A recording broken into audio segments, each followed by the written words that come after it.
Hola, ¿cómo estás? Dios te bendiga muchísimo. Estamos comenzando nuestro tiempo devocional hoy 12 de octubre. El devocional de hoy se titula María Magdalena y el texto que vamos a leer está en Marcos 16:9 y dice así: Habiendo pues resucitado Jesús por la mañana, el primer día de la semana, apareció primeramente a María Magdalena, de quien había echado 7 demonios.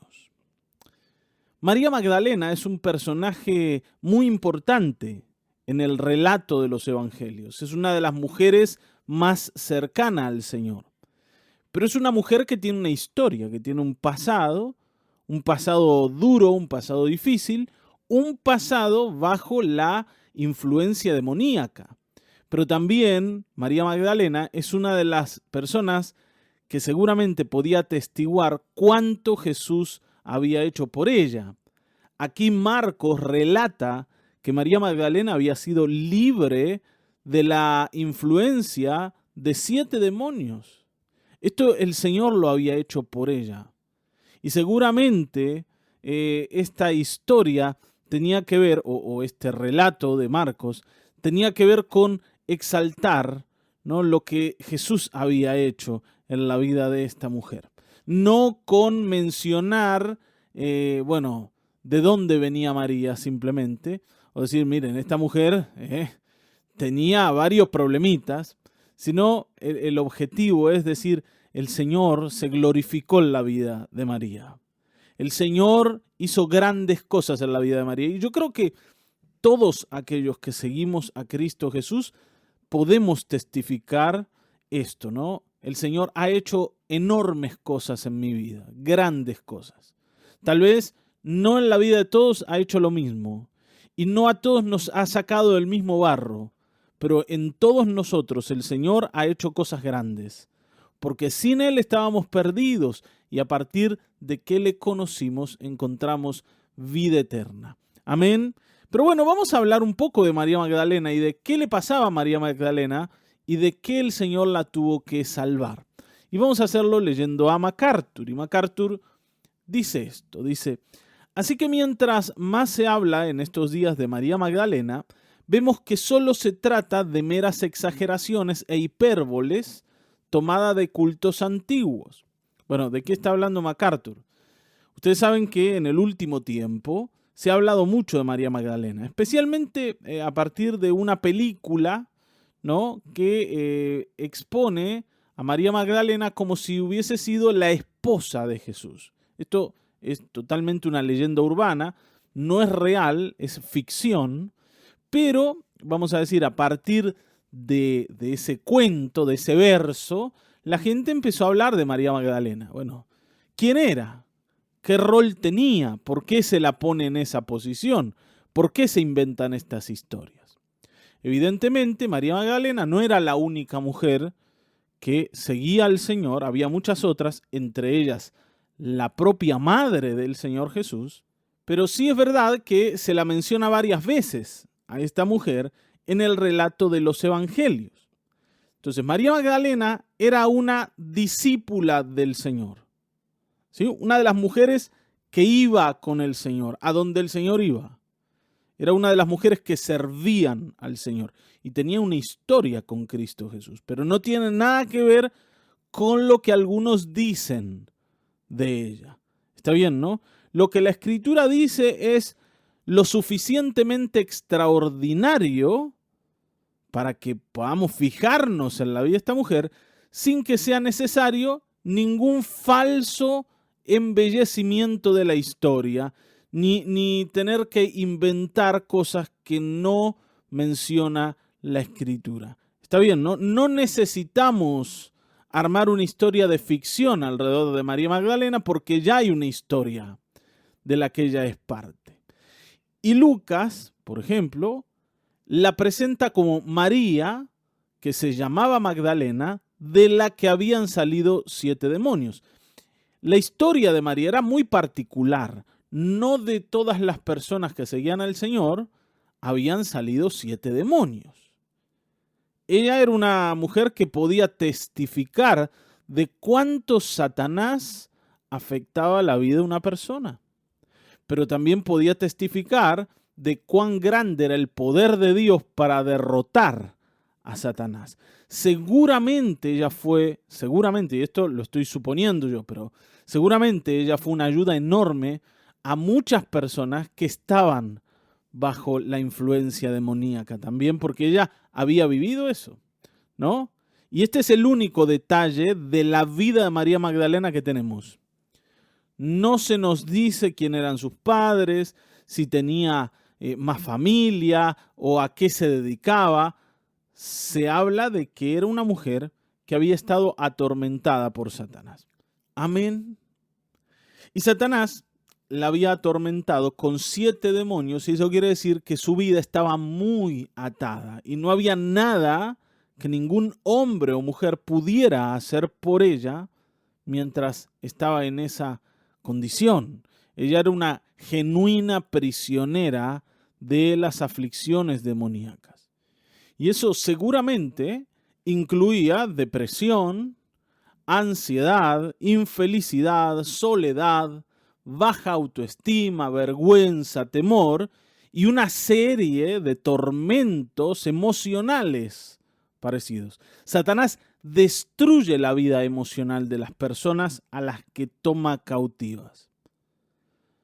Ayer hablábamos de que hay padecimientos físicos, pero también hay padecimientos emocionales.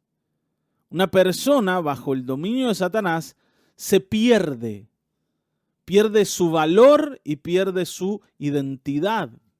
Cae en una degradación muy grande. ¿Está bien, no? Y seguramente también había cuestiones físicas en la vida de María. Tormentos físicos. Por ejemplo, ceguera, sordera, ¿está bien? Locura. Ustedes van a ver que en la Biblia muchas veces se asocia la influencia demoníaca, la posesión demoníaca, con afecciones de este tipo. ¿Está bien? Cosas que la gente sufría por estar controlada por demonios.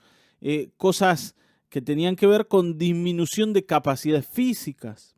Ahora, no sabemos exactamente si es que le pasaba esto, pero probablemente pudiera haberlo vivido. Cuando el Señor la liberó, también eso que estaba sobre ella, esa enfermedad, se fue y ella quedó sana. Amén. Probablemente, pero sin duda, sin saber qué cosas habían producido esos demonios, sí sabemos que lo que María había vivido había sido realmente duro. ¿Está bien, no? Ella seguramente estaba en una perpetua agonía hasta el día en que conoció a su Salvador. Los endemoniados eran personas sin amigos, eran personas que vivían una vida sin futuro, sin ningún tipo de esperanza, sin ningún tipo de sueño.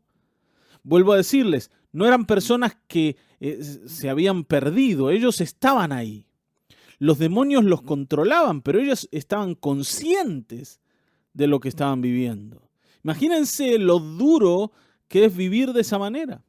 Si uno a veces se queja porque, no sé, no tiene para comprar lo que desea y se siente esclavo de una situación económica difícil, imagínense lo que vivían estas personas. Imagínense también cuánto amor y cuánta gratitud tenía María para expresarle al Señor. Y cuán grande era su testimonio, tanto que Marcos y Lucas resaltan lo que Jesús había hecho con ella. Amén.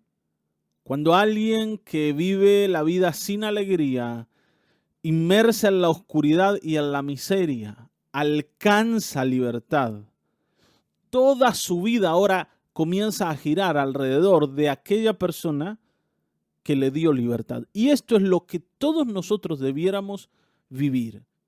El Señor Jesucristo, al comprarnos, al pagar un precio por nosotros, al rescatarnos de nuestro antiguo amo, ahora nos ofrece una vida nueva, llena de sueños, llena de alegría, llena de gozo, llena de esperanza. Algo que antes no era para nosotros. Así que debemos vivir agradecidos, como María seguramente vivía agradecida. Y esto es lo que debiera caracterizarnos. Hermanos, basta de seguir viviendo como si el Señor no nos hubiese rescatado. Basta de seguir viviendo como si lo que definiera nuestra vida es lo que pasa aquí en la tierra, ¿no? Si nos va un poco mejor o un poco peor. No importa cómo nos va. Los cristianos del primer siglo habían experimentado una transformación tan grande, muchos de ellos tenían historias parecidas a las de María, que no tenían miedo de morir. Ellos sabían que si morían, se iban a encontrar con el Señor Jesús, y que eso era todo lo que deseaban, y que la vida para ellos iba a comenzar a partir del día en que estén en la presencia de Dios. Estaban tan contentos de tener esperanza que hasta la muerte era lo mejor que les podía pasar. Y no estoy siendo exagerado, porque esto es lo que Pablo dice. Pablo dice que para él partir a la presencia del Señor sería lo mejor que le podría pasar. Porque bueno, que quiere quedarse para ayudar a las personas que todavía no conocen a Cristo. Amén. Entonces, ¿por qué Lucas y Marcos mencionan la antigua condición de María?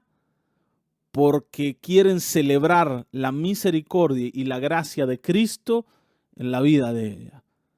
Y nosotros también debemos celebrar lo que Cristo hizo con María y lo que hizo con nosotros.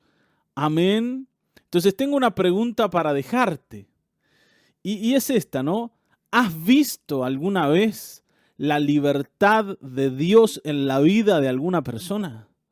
¿Alguna persona que estaba esclava y que al conocer a Cristo pudo ser libre de las cadenas? Bueno, tal vez puedas hablar de vos mismo. Te lo dejo ahí, ¿no? Pensá si has visto a alguien experimentar esa libertad. Yo te mando un saludo grande, un abrazo. Espero encontrarte mañana. Dios te bendiga.